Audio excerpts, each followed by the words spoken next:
I did want to ask you a question though, Steve. I was listening to Talk Sport yesterday, and they were talking about Premier League predictions, which we'll get to later with Arsenal and City.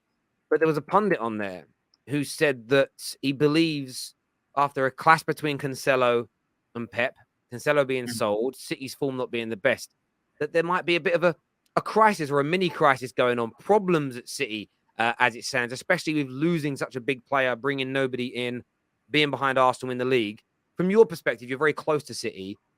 Are there any problems at your club right now? I think there was a problem, but that problem's now gone to Bayern Munich. So I think Man City over the last few years has always been a tight ship. I don't think you ever see any stories coming out of there about any dissent or players being unhappy. I think when you're winning trophies, 4 titles out of 5, it's pretty hard for anyone to be unhappy. You know what I mean? You're in a great squad, a great manager, and you're winning trophies. But Cancelo's obviously a passionate guy. He's obviously not like the fact that he's not been playing as regular as he has. It's all probably come to the surface, and Pep's not that kind of manager that has that kind of messing about. So he's probably looked at it and thought, do I want this kind of player around the squad?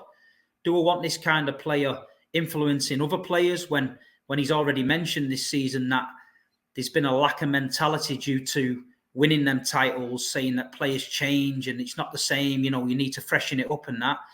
So they had a decision to make, and a lot of the younger fans are very reactionary and they don't like it, and I don't like it. Cancelo's a great player, but I'm also an adult, and if he's not doing his job, or he don't want to do his job, or he's being disruptive to the other players, then you've got to back your manager. And at the end of the day, we back the manager. We've backed him, and he's got rid of him. It's been late in the day, and there could be a reaction now where we see a change in attitude amongst the players, and we kick on and go on one of them runs and win the league. There could be another reaction where it doesn't quite work out, and then people will blame Cancelo for leaving and Pep for doing it. So the word crisis, look, I'm looking at Everton at the minute, yeah? That's a crisis, you know what I mean? I'm looking at teams down there who are struggling. That's a crisis. This is just an incident in a football club that probably happens in a lot of football clubs, but our manager's just decided we don't want him around the place, so he got rid of him. Yeah, listen, I agree. I think that Fergie did it.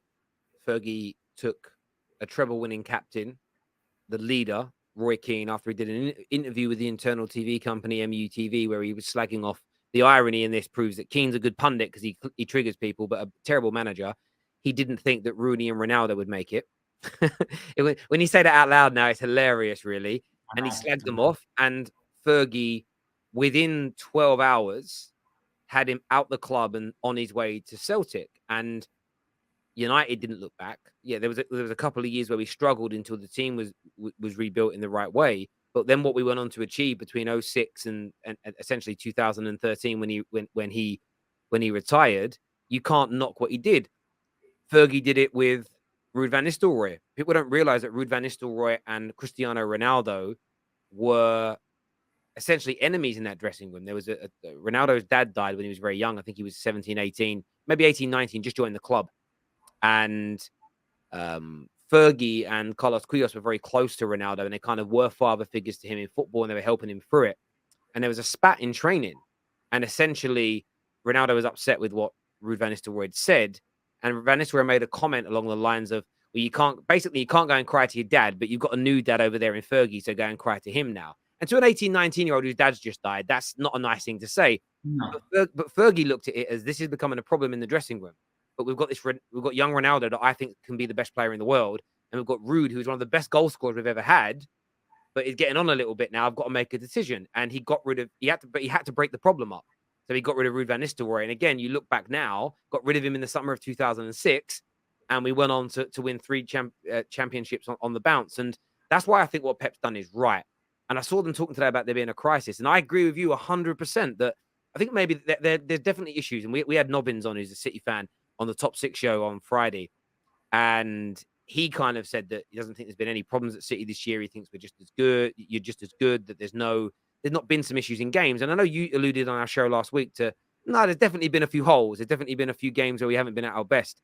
And Yeah, maybe some problems like this are it. When you've got someone in the dressing room who's become a bit of a bad apple, who's causing some problems, their presence is their presence is sometimes worse than not having someone to feel. You can bring a young player on from the academy to play a football match, and as long as they're dedicated and working hard, they're going to be better in the game and they're going to be better in the dressing room and better for the atmosphere than a player who is unhappy, who's causing problems. And the squaring up thing, listen, this happens regularly in football. We've seen loads of. I remember Balotelli doing it, and they tried to make a big thing about players squaring up against each other, and then every professional on the panel boards on Sky were like, pretty much happen once a week in training. So I don't really get yeah. why they're making a big thing. But I think City have had an interesting window. They didn't sign anybody, but I actually think letting Cancelo go could really help you in the second half of the season because clearly there's been some issues. And as you've said, maybe, just maybe, that's what it was, I think people panic because obviously he's not. It's not like he's a fringe player.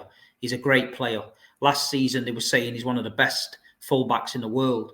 He can also play left back and right back. So yeah, I get that, and it is disappointing. And you do take a step back and think, oh God, in the title running, if this happens or if he gets injured, we might be struggling. That's all if buts and maybes. But at the end of the day, I'd rather have a team all pulling in the right direction, everybody motivated, everybody know what we need to do, than having somebody causing issues. And one thing's for sure, you can't win a title in that last home stretch of the season if all your players and the fans aren't pulling in the right direction. So Pep's made a decision. A lot of people might not like it, but he's the boss. He's made that decision for the best interests of the club and the morale around the team. And he will live and die by that decision. So I'm with the manager. I trust him. And I'm just now looking for a reaction Sunday against Spurs. Forget Cancelo. He's moved on. I wish him well at Bayern Munich. And I just hope we can put it to bed and keep going. He's not played the last couple of games. We've got to realise that. He's not. And he's not liked it. But we've beat Chelsea twice. We've beat Liverpool and we've beat Arsenal. So we're not in that much of a crisis yet. No, listen, I agree. And I do get your point. Like compared to Everton, you're not in a crisis. I suppose in the context of the title race, any little issue could be seen as a kind of crisis in that context because you're trying to win. And how confident are you in the second half of the season? Are you feeling sort of as a fan base? You're there home and away every game. You know what it feels like at the ground.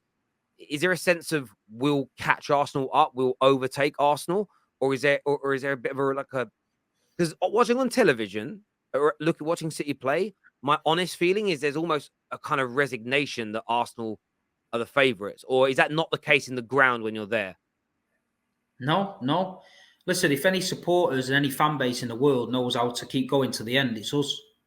We were 2-0 down last season against Aston Villa, was losing the league to Liverpool. We came back and won it. So we'll never throw the towel in.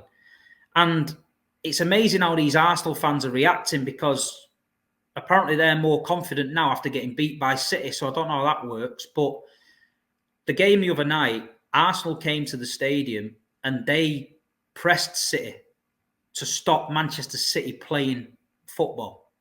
And they did a good job. But it also stopped them playing football because they had 2 shots in 90 minutes and we won 1-0. So if you want to come Man City and stifle us playing, then at least make sure you stop us scoring and at least make sure you leave with the win. So I nicknamed a few Arsenal fans last night, we played well FC because, it's all right playing well, but you've got to get the result. And we beat them on Friday. We're in the next round of the Cup. And I can't wait for the game against Arsenal at the Emirates. Can't wait.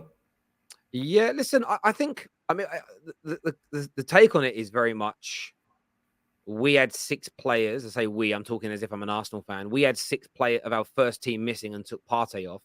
You had your strongest team out there. When you come up against... Was it the strongest team, though?